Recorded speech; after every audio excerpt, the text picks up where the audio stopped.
بسم اللہ الرحمن الرحیم۔ السلام علیکم دوستو۔ چند سال قبل ایک جماعت مانسہرہ سے آگے ایک چھوٹے سے قصبے میں گئی۔ اس جماعت میں ایک شخص ڈاکٹر نور محمد تھا۔ اس کا بیان ہے کہ مسجد سے باہر ادھر ادھر کافی لوگ فارغ بیٹھے تھے۔ ہم لوگ ان کے پاس گئے اور مسجد میں آنے کی دعوت دی تاکہ وہ تعلیم میں شریک ہو سکیں۔ کچھ لوگ ہمارے ساتھ مسجد میں آنے کو تیار ہو گئے۔ ایک صاحب نے کہا میں نماز کے وقت آؤں گا اور نماز کے بعد عذاب قبر کا ایک واقعہ آپ کو سناؤں گا۔ چنانچہ ظہر کی نماز کے بعد یہ شخص ہمارے پاس آ کر بیٹھا، اپنا تعارف کروایا کہ وہ ایک ریٹائرڈ فوجی نوجوان تھا۔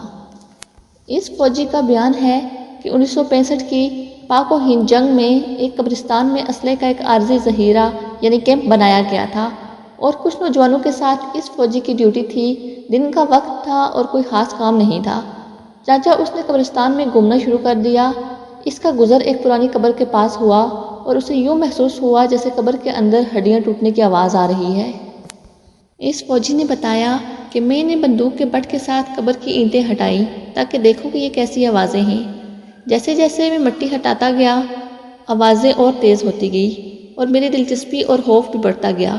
دن کا وقت تھا، روشنی خوب پھیلی ہوئی تھی۔ میں کیا دیکھتا ہوں کہ قبر کے اندر انسانی ہڈیوں کا ڈھانچہ پڑا ہوا ہے اور اس پر چوہے کی شکل کا ایک جانور بیٹھا ہوا ہے، اور جب وہ منہ اس ڈھانچے پر مارتا ہے تو سارا ڈھانچہ اکڑ جاتا ہے اور ہڈیوں کے ٹوٹنے اور چٹکنے کی آواز آتی ہے۔ میرے سامنے اس جانور نے 3 مرتبہ اپنا منہ ہڈی پر مارا۔ مجھے بہت ترس آیا کہ یہ جانور اس کو تکلیف پہنچا رہا ہے۔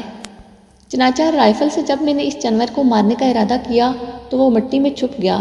تھوڑی دیر کے بعد وہ جانور قبر سے نکل کر میری طرف لپکا اور میرے اوپر ایسی دہشت سے سوار ہوا کہ میں اسے مارنا بھول کر اپنی جان بچانے کی حالت بھاگ کھڑا ہوا۔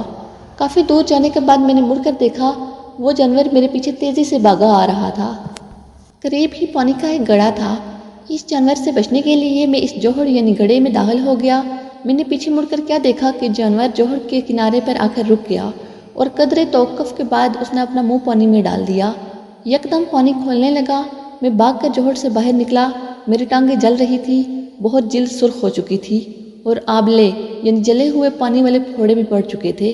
درد کی شدت سے میرا چلنا محال تھا۔ میں نے اپنے ساتھیوں کو آوازیں دیں تو جب میں نے پیچھے مڑ کر دیکھا تو کچھ نہ تھا، وہ جانور غائب ہو چکا تھا۔ چنانچہ مجھے ایبٹ آباد کے ہسپتال میں داخل کروایا گیا اور پھر وہاں سے راولپنڈی کے بڑے فوجی ہسپتال میں منتقل کر دیا گیا۔ میری ٹانگوں کا گوشت گلنا شروع ہو گیا تھا اور ہر وقت بدبودار پیپ اور خون رستا رہتا۔ کسی علاج سے افاقہ نہیں ہوا۔ مجھے علاج کے لیے امریکہ بھجوایا گیا مگر مرض بڑھتا گیا۔ جو دوائی لگائی اور گوشت جاتا رہا۔ اس وقت دونوں ٹانگوں کی صرف ہڈیاں بچ گئی ہیں۔ گوشت آہستہ آہستہ گل کر علیحدہ ہوتا جا رہا ہے اور ہر وقت مردے کی سی بدبو آتی رہتی ہے۔ پھر اس شخص نے ہمیں اپنی دونوں ٹانگیں دکھائیں جن پر پٹیاں بندھی ہوئی تھی۔ اللہ معاف فرمائے، اللہ تعالیٰ ہمیں قبر اور جہنم کے عذاب سے محفوظ رکھے، آمین۔ اور ہمارے پیارے ناظرین گرامی، بے شک بعض دفعہ اللہ تعالیٰ لوگوں کی عبرت کے لیے دنیا ہی میں اپنے عذاب کا مشاہدہ کروا دیتے ہیں، جیسا کہ آپ نے اس واقعہ میں ملاحظہ فرمایا۔ اللہ تعالیٰ ہمیں اعمال صالحہ کرنے کی توفیق عطا فرمائے، آمین یا رب العالمین۔